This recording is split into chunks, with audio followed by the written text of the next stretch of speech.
Welcome to the Once and Future Authors podcast. I'm Stephanie, and I am so delighted to be joined by, Jamison Green today is a once and I guess a future author. He's up to his second edition of an incredibly important and popular book called Becoming a Visible Man. I believe it was the biggest selling book by his publisher, so his publisher is thrilled to have him here. So we're up to the second edition. So please welcome Jamison Green. Thanks for joining me. Thank you, Stephanie. It's a pleasure to be with you. Oh, such a pleasure. And how does it feel to be the penultimate person for your publisher? And you're what?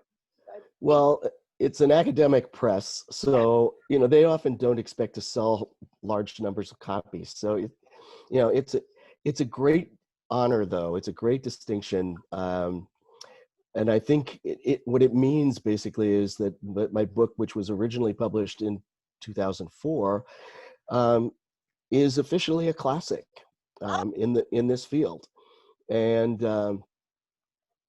now it's been re-released in a revised second edition and sold over 450 copies the first week after publication in September 2020. Wow, right away, right out of the box. Yep. We have a picture here of Becoming a Visible Man, the second edition. Now, the first edition came out in 2004, you said? That's right. Okay, so I'm sure, and you'll be telling us a bit about the book, but there's been a lot of changes since then, and I'm sure there were updates you had to put into the book. Exactly. At first, when they approached me and saying, we realized your book was such a big seller for us that we wanted to give it a new treatment, new cover. We'd love to have you write a little preface, and maybe if you have time or interest, you could update some of the text. I'm like, interest? I'll make time, because there's so much has changed. Oh my God. So much has changed, because a lot of the activism that I began doing in the 90s came to fruition after the book came out, and then led to even more accomplishments for the community through in the 21st century. So imagine how in 2004. I'm sorry that I didn't have you on or know you then. Just to read a little bit of your book description, at least 2 generations of transgender, non-binary, and gender non-conforming people have emerged since Becoming a Visible Man was first published in 2004. But the book remains a beloved resource for trans people and their allies. 2 generations of people you were addressing, and 2 generations of legal change, societal change. Was it a second edition, or did you start from scratch? No, because actually the first half of the book really is a lot of explanatory and defining kind of stuff. I did add some things that are historical things that I learned since it was published, added into the first half of the book. The second half of the book is really where most of the changes take place. Although throughout the book's vocabulary changes have been incorporated. Vocabulary around the transgender world changes almost every week. So so there's a lot that I did to bring the whole thing up to date. But most of the new material that reflects things that happened after 2004 or 2003, when I actually finished the manuscript, as you know how things go in the publishing business. That's all added in sort of it's not exactly a chronological text. So, but that is where it would flow naturally to appear in that portion of the book. So, but it's important to, if you read it before, and I'll tell you this, many people have told me, even before the second edition was even contemplated, that they would reread this book religiously on an annual basis, and every year got something more out of it. Oh, I get that. I didn't get to read the 2004 edition. I thank you for sending me the second edition. So I don't know what the changes are, but there's so much in there, and I'm glad you mentioned vocabulary changing. When you say that it changes that often, it kind of puts my mind at ease because I feel like sometimes I just can't keep up. Yeah. I finally get everything all straight, and then I open my big fat mouth, and whoops, the rules changed again. Yeah, you have to be very, very flexible in the trans world. Very flexible. Ah, I mean, this is even for people who are not necessarily for people who are trans. People who are trans are living it. So although some people do get rigid about various things along the way, just like anybody else does, but providers of healthcare, for example, or people who are interacting with the trans community in any professional capacity or social capacity, do need to be aware that things are going to change. And if you can sort of like, I don't know, I describe it as being a Zen surfboard rider. If so, you always go along with your knees and ankles bent, and you're very fluid, and you're ready to shift whenever anything happens, and it's all good. right, but So, some of us are not all that shiftable, you well, know. you can learn it. It's something. It's a skill you can learn, I like that. and you don't have to be that way in all aspects of your life. You can hold on to certain things if you need to, but if you're going to start looking at trans stuff, that it pays to get a little bit relaxed about it. I like that attitude. And for all those who get to see us rather than just hear us, Jamison is doing this whole relaxed. I'm getting zen just watching you. And I'm Yeah, acknowledging that there are parts of my life, you know, like my little OCD color coding my desk. I can be rigid over there, but I have to be relaxed over here. yes, that's right. And that's a great way of phrasing it. You know, that it doesn't mean changing your whole personality, but certain things require something different of you. That's right. Well said. So how was the reception of this new book? You said 450 copies the first week. Obviously there was a hungry audience. Yeah, and there was no publicity essentially. I mean, it was just boom, and there it was, and whoa, it just shot off. So, and I don't have any more updated statistics. I just know the first week, but um, You'll get yeah, it. I do know. I mean, I hear from people periodically that they just went out and got the book, and wow, and often they're people who have read the first edition. So, you know, I worried that people would think this isn't any different. It's just the same as before, you know. But I'm not taking the money for it. they haven't. No, if they feel that way, they haven't said it to me yet. Um, and I hope that nobody really feels that way because it's true. You know, the material that is valid and useful today is still present in the book. There is new information, and I can't go into detail. I mean, one of the major things that's changed, and it's part of the work that I started doing in the 90s, is access to healthcare, which is, for example, the removal of exclusions from insurance policies, blanket exclusions that would say to trans people, oh, you've been paying your premium for how many years, and now you're identifying as trans. Sorry, you can't have access to healthcare anymore. You know, that's what it used to be like.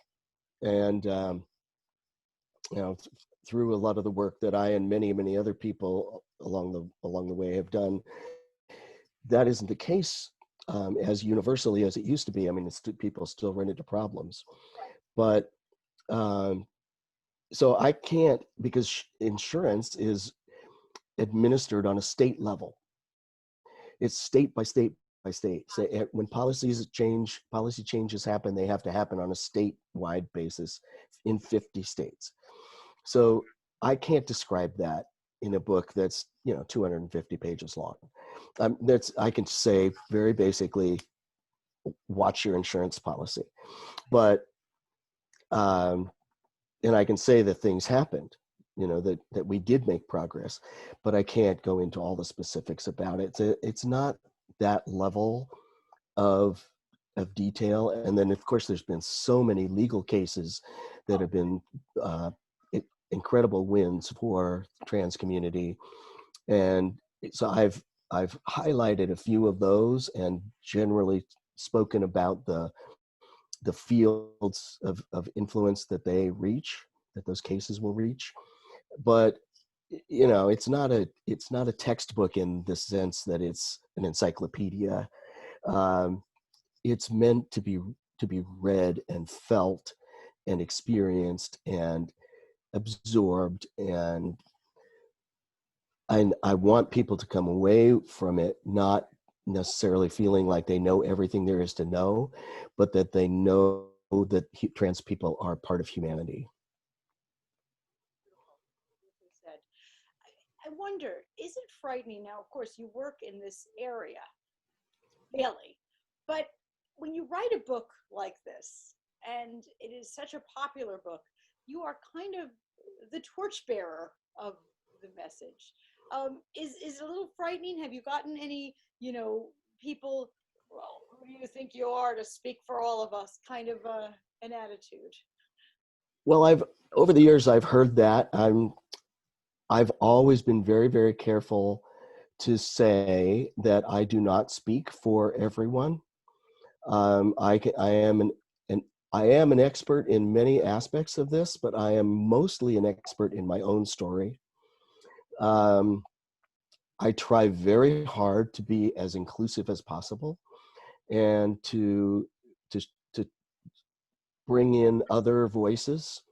And always, most of my activism has been about actually empowering other people, just demonstrating that it's possible to do something and not saying, I own this now because I did it, but saying, look, I did this, you can do it too.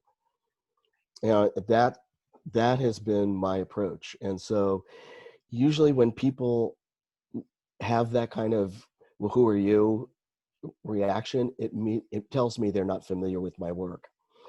And most people that I know in the community that do know me, um, will say to somebody who reacts that way, they'll say, you know, well, you ought to read the book, and it's not, or you know, he's not like that, or sit down with him, talk to him. He's really approachable and not trying to tell you how to be, you know, how to be a man, or you know what he thinks you should do. I mean, that's not where I'm coming from, and people who know me know that.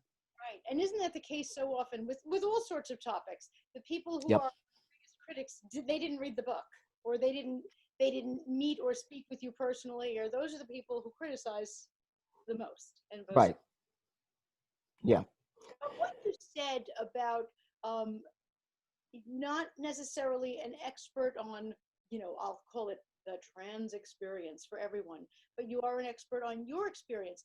What a great way of phrasing that for all of our writers out there. You know, we say you should write what you know, but what you are saying is that you're writing and you're not trying to be anything other than I'm writing from the place of my experience. You know? Right. And my knowledge, I mean, I'm very widely read, I'm very widely acquainted among professional fields that impact trans people. And I'm trying to be a bridge builder. I try to bring all that together, and I try to, uh, you know, educate across the board. For instance, in the early days, there was a lot of homophobia in the transgender community and a lot of transphobia in the gay community. Hmm, And I worked really hard to try to bridge that and make sure that people got rid of their phobia. gotcha. Because you were just hurting, they're just hurting themselves and Yeah, their own community in that point. exactly. People didn't realize that, I mean, gay people often said, we don't want T tacked on to LGB. We, you know, because their issues are different, and we don't have anything to do with them. They don't have anything to do with us. And I would say, well, you know, trans people have lived in the gay community or around and are interacting with the gay community forever, since time immemorial, and our issues may be very different, but our how we are impacted by lack of civil rights is the same, and the prejudices that affect us are the same. So if we if we band together to work against these prejudices, perhaps we can all benefit rather than pushing each other away and saying, you don't matter, you don't matter, we all matter. No, that's a fabulous. I love that because you're absolutely right. If you splinter and fight against each other and have your own little civil war, you got enough problems out there. Exactly. Exactly. And also, people who are not LGB or T often think that LGB and T are all the same thing, that we all know each other, that if they're trying to understand something about trans people, they can just ask a gay person. That's not true. If they want to understand something about homosexuality and they happen to know a trans person, they can talk to that trans person about it. Well, only if that trans person is also gay. Some are, some aren't, so it's like Exactly. anybody else. Well, it's kind of like So, travel and someone says, "Oh, you're from New York. Do you know so and so?" No. right, right. Yes. Well, I think that we humans have a tendency to lump people into groups. It makes our understanding, I guess in one sense it's helpful, but it's more hurtful than helpful. Often it is. And I think holding it as a person, but also as a writer, if you hold everybody in their own unique way, you can develop a better relationship with each person. So if you're writing and you're writing a story with characters, for example, you can't look at all your characters the same way just because you are the writer and you are in charge. If you actually look at each one of your characters as individuals and work with them, to understand them, your story will be much richer. Absolutely. Absolutely. Now, when you're writing something like this, we were just talking about how, I mean, there were laws passed or cases won yesterday. You know, uh, Yeah, one of the scary things with a book, and I think this goes for all authors, but especially for you and someone who is writing something so incredibly timely that literally something happened yesterday that was a positive. We always feel when we put it in a book, you know, gosh, I don't want to send this to the publisher. There's going to be changes, and the fact that you even have a new one, was that a fear? actually, yes. In fact, I wrote in I guess it's in the I think it's the last chapter. I mentioned, I write about the civil rights case that was pending before the Supreme Court, and how important this was, and this kind of thing. And then literally 3 or 4 days after I'd submitted the final changes, the Supreme Court announced their decision in that case, which was positive for the trans community. And I called the editor and I said, can I squeeze in an afterword? I don't want to change any of the text that I've already submitted, but if I could just have 2 pages at the end that can just be slapped in there, I can address this. And that's what I did.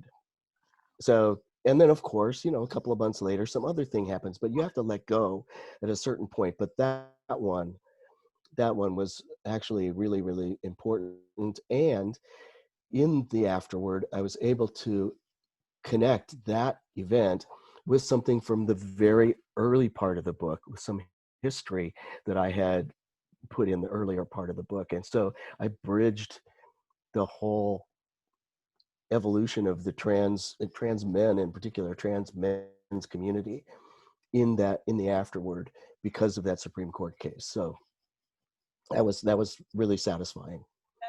That's fabulous. But like you said, and then 2 months later, you would have made the same phone call. Perhaps No, I don't. No, I don't think so. This one, it was I the mean, you can always add stuff. You can always add stuff, but I think you have to. There comes a point where you have to go, all right, this is good. If I want to focus on this other new thing, let's write an essay, or you know, let's put together another thing that's not this book. Book needs to stand on its own.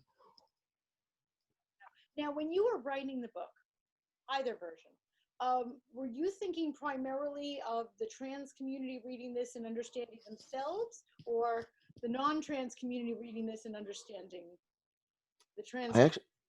I actually, my primary audience is everybody, Okay. whether you're trans or not. Trans people don't know a lot about their own history. Trans people don't know a lot about their own medical situations. Trans people don't know a lot about resources that are available to them. And non-trans or cisgender people don't know anything about trans people. So, and they don't know how frightened trans people are, for example. They don't know how seriously trans people struggle with their condition and the situation they find themselves in, and how much they have to debate or research to um, make decisions about how they're going to manage their lives. How there are things that a cisgender person would take for granted, and it's a struggle. Yeah, but I also can connect. I can connect things like being a parent or being a child, and connect that to ordinary life for cis people who don't think of trans people in these contexts.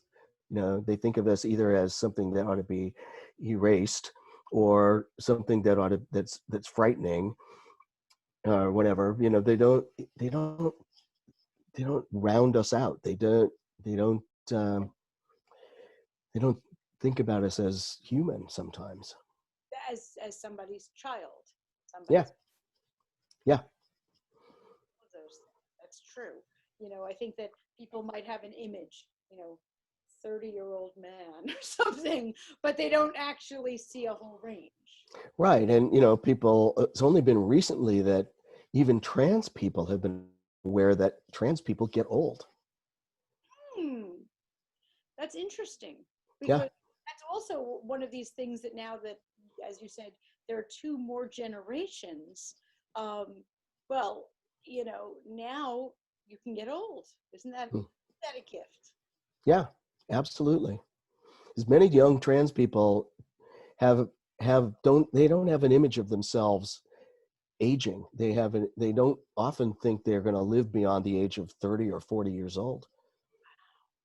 And that's how they approach their lives, I, with that kind of fear and, existential angst. and that's because they just don't see it, as a model for them. They don't see it as a model. They recognize the oppression that they experience on a daily basis.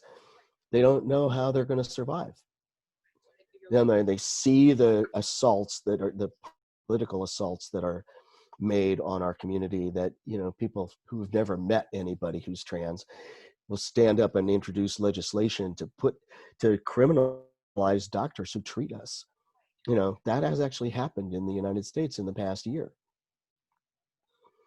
So, and when young trans people who don't have much worldly experience see that kind of thing, it shuts them down. It's an oppression. I see that, and I would see then that mental health issues are quite extinct. They can be, yeah, it can be very difficult. And at the same time, some of our most important um, technological advances have been made by trans people who are scientists and engineers. Some of our most amazing art has been created by trans people. Uh, there are incredible transgender lawyers out there litigating not just civil rights issues for trans people, but in all kinds of fields of the law. And there are trans doctors who are making incredible strides in terms of humanizing the populations and treating all kinds of people in more humanistic, more productive, more nurturing ways, just because of their trans experience. Right, they come to it with a totally unique set of experiences that somebody else wouldn't have. Exactly. And the more young people can see that, especially older people, the more hopeful and less, fatalistic, shall we say. Yes, exactly. And there has always been a generation of old trans people, um, and a lot of times they're hidden away. And the fact that now there's much more visibility for trans people, even older people are realizing they can have more of a life than they thought they could have. Possibly even more of a life than they've ever had. Yes, there you go. Exactly. Which is such a gift to someone in the twilight years, to suddenly have more of a life than they've ever had. That's right. Just so wonderful that things have changed to that point. They're not perfect, but Nope, not yet. There's a lot of work to do, but I'm still excited about it, and I'm really excited to see the incredible new artists that are coming up, um, new films that are coming out, um, new lawyers that are graduating, new doctors. The doctors that are coming up now are just amazing. Yeah. that's just amazing. I was going to ask you if you could wave a magic wand and fix something in the world, but there's a part of me that wants to turn that to, what fix are you happiest with? What has been the most um, far-reaching, let's say legally and societally, if there's. Hmm. It's it's hard to say to a certain extent.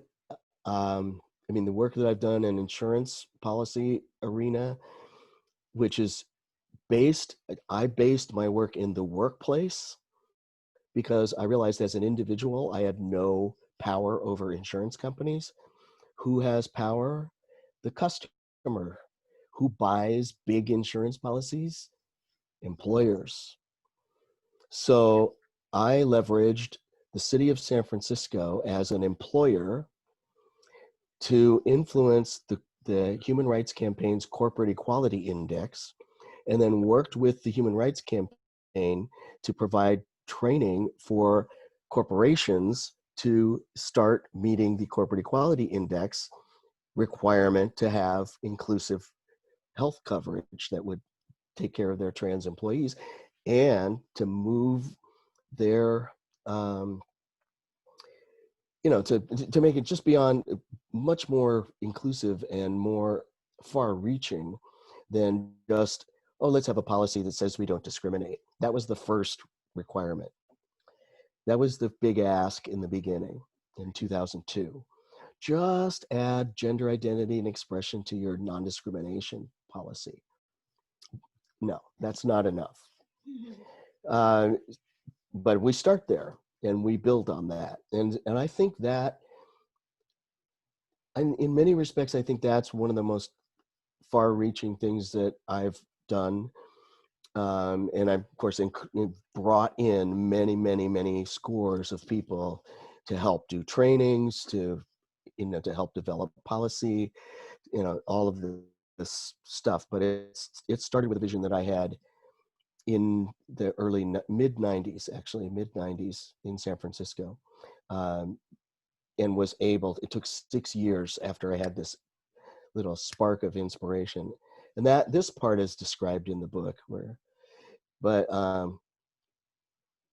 it's that I think is probably the most far reaching thing because it impacts trans people's ability to work, to get a job, to, and that the fact that people have a place to go means that universities and colleges will start to train trans people for those things.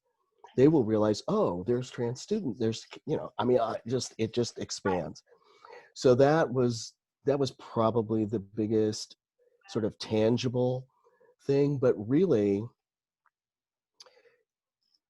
in many respects, the thing that I'm most proud of is the fact that in 1992, roughly, I said to the small support group that I was working with in San Francisco, I think we need to not hide.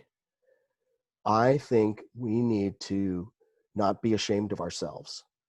I think that we need to tell people who we are, because otherwise we cannot make the world safe for us.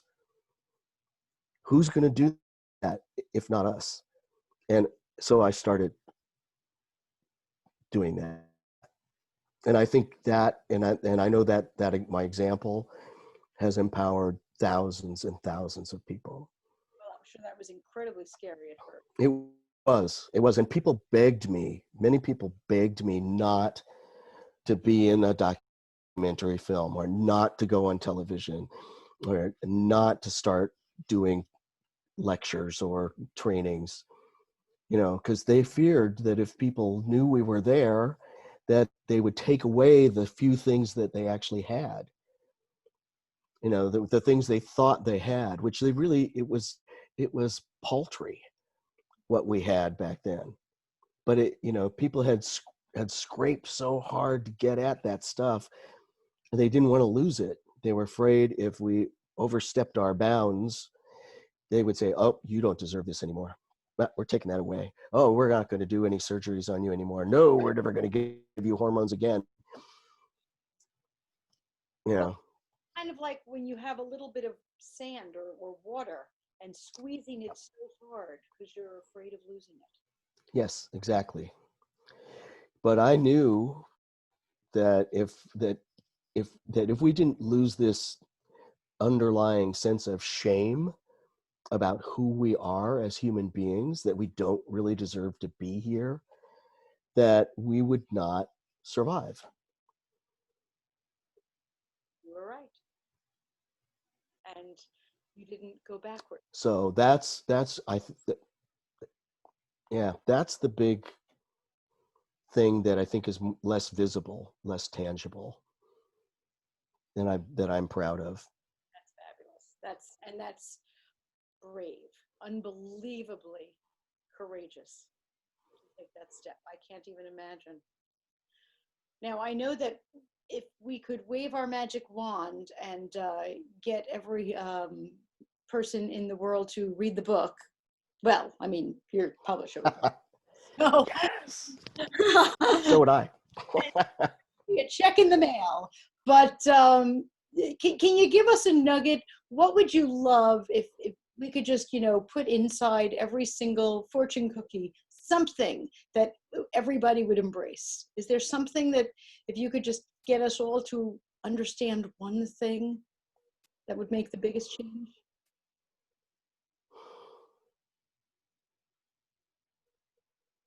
Well, I have this vision of the world, that it's of a world where people are not afraid of people who are different, Hmm. and we're not afraid of other people's identities or beliefs. Right. And because I think if we approach the world without that fear, without that sense of scarcity, that oh, I have to hold on to my belief because or find other people who share my belief and that they're okay, but anybody who doesn't, they're going to hurt my belief, they're going to take away my belief, or identity, they're going to hurt my identity, they're going to take away my identity. Why does anybody need to take away someone else's belief or identity? Right. And that goes Uh, things. I love that you equated it to that sense of scarcity, and that is a big problem, whether it's racism or yep. phobia or Yep. sexism or I don't like dogs, whatever it might Yeah. be. Right. It applies to almost anything. And if we could approach life, and I have to figure out a nice, succinct fortune cookie way of saying this, but if we could approach life as if nothing was going to be taken from us, Right. and we could be open to variety and see and learning from others, that would, I think, really alleviate a lot of problems. Well, you started it with different is not scary. You know, uh, Right. anything that is different does not, and it's not threatening. And that I think is a huge thing, is that we as humans need to realize, and that's why I said this goes to racism and all sorts of things, that different does not mean threatening. And Right. the other part of what you're saying about scarcity, I love, and I certainly know I, nor the person who told me this, did not invent this, but when the tide comes in, all the boats rise together. And there's no reason for us to worry that we need our boat to go up higher by pushing other boats lower. That's not really the way it works. Right. Yeah, as long as you're talking about boats, that's right. So you have to, if there are some things in which that doesn't really fly. In fact, I was just hearing this morning on on NPR about the economy. We used to think that if the economy went up, that all boats rose equally, and that isn't true anymore. Right. No, I get What are the factors that went into that? So yes, if we can have a world in which all boats rise on the tide, that is wonderful. And if for some reason suddenly some people get more tide than others, what's happening, and do we value that, or do we do something to correct the problem, because we see that as a problem, that really we should be going for more equality and more equity. right. But other people gaining human rights doesn't take away my human rights. Right, exactly. And there's a scene in the book where an educator asked a professor, college professor, asked me, you know, the governor of California was supposed to sign one of two bills, where there were two bills going to his desk. One had to do specifically with gay rights, and the other one had to do with LGBT rights. I think I can't remember. And one it may have been just trans, and one may have been just gay. But the governor said, I will only sign one gay bill this year. And so this professor friend of mine asked me, so which bill do you think he should sign? And I said, I didn't think civil rights were in such short supply that they had to be meted out on an annualized basis. You know, I mean, seriously, that we have an endless supply of civil rights, just like we have an endless supply of human rights, except we don't have human rights in the United States. We have civil rights. But that aside, we have an endless supply of civil rights. Why can't we share them? That's beautiful. I'm going to say that over and over and over. It is an endless supply. Making sure and that other people who are different from yourself, ensuring that they have civil rights, in no way takes away your civil rights. Exactly. Don't run out. Right. It's not like pie. Exactly. It's the scarcity model. Again, if we operate completely on scarcity, then we all become hoarders. Exactly. But it isn't. And yeah, and everything, and the whole environment is twisted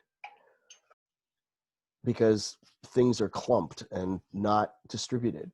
Right. And people are scared, and Yep. they're hanging on to what they have because they're afraid that somehow when other people gain rights, they become lesser somehow. Yes. They lose, but they don't. And that's just not true. No, and I think that is an actual. You're absolutely right that is the fear people have, and if they can be assured, and that's why I asked, what would your magic wand say? You know, different is not threatening, and an endless supply of human rights. I love that. Mm-hmm. And get away from thinking that somehow, I always thought that when I hear that a law is passed and people are all up in arms about it or whatever, and I'm thinking, well, first of all, I mean, I love what you're saying about scarcity, but my feeling was also, what do you care? I mean, like, that's not, I care on a human level that I certainly want human rights for all, but if it's not impinging on me, great. Like, Yeah. Great. Should celebrate it. Exactly. That's kind of like, I'm in books, and if someone gets, a bestseller, I'm, great. like, that's not negatively impacting my life. I don't Yeah, right. roll in arms about it, and that's the same thing. You know, Hmm. either celebrate with them if this is something that you're, yay, or just kind of shut up. But really, it's just Yeah, go about your business. But you don't have to get all bent out of shape or attack anybody. right. You don't have to come to the party. If you don't want to come to the party, don't come. Right. You don't have to hurt other people about it. Yeah, I just don't get people. Yeah. That's my whole life. I just Yeah, I like people who come from kindness myself. I agree. I absolutely agree. Well, and of course, my other magic wand that I would like is for everybody out there to go out and grab a copy of Becoming a Visible Man. Grab the second edition, even if you can get a rare first edition, just so that you can catch everything that has changed since 2004. Tremendous amounts have changed since 2004, and I'm guessing he's going to have to write another one, because I'm hoping that we are on such a positive upward trajectory. We hope. That I hope to write a whole different other book. I hope to write several more books. oh, really? So, oh yeah. Okay. Okay. You got something, sketched out on the computer already, or are you a write by hand guy? Well, I used to be a write by hand guy, but I'm getting better at doing it on the computer. I have 2 novels that are in complete first draft form that I want to work on and make better, and hopefully get published. And then I have, in the nonfiction realm, I actually am committed to producing several chapters for some academic anthologies um, over the coming months, and then in a year roughly. But I also um, have a couple of ideas for other nonfiction books. One more of a study about the the sort of the foundation of identity recognition for trans people, and then the other a sort of a more poetic and deeper, more deeply personal type of memoir. Than Becoming a Visible Man gets called a memoir. It's not fully a memoir. It's much more than a memoir. It has elements of memoir, but it also is. Um, it includes theory. It includes history. It includes medical information. It includes, lots and lots of. It includes exposition, lots and lots of things. So, but something much more deep, more deep and poetic. Absolutely. Absolutely. Well, you have to promise me that when these other things come out, you'll keep me posted, you'll let me share the good news, and you'll come back and share it with our viewers. Thank you, Stephanie. I promise. Okay. I'm going to hold you to that. So watch. Okay. Thank you so much. I certainly hope that our listeners have learned something. Certainly, you've given me some nice tools for chit chat with other people. I love little tools that I can use that I can pull. Good. And I thank you so much. And I will be looking forward to those new books. Thanks. Me too. Bye. Take care now. Thanks again. Bye-bye.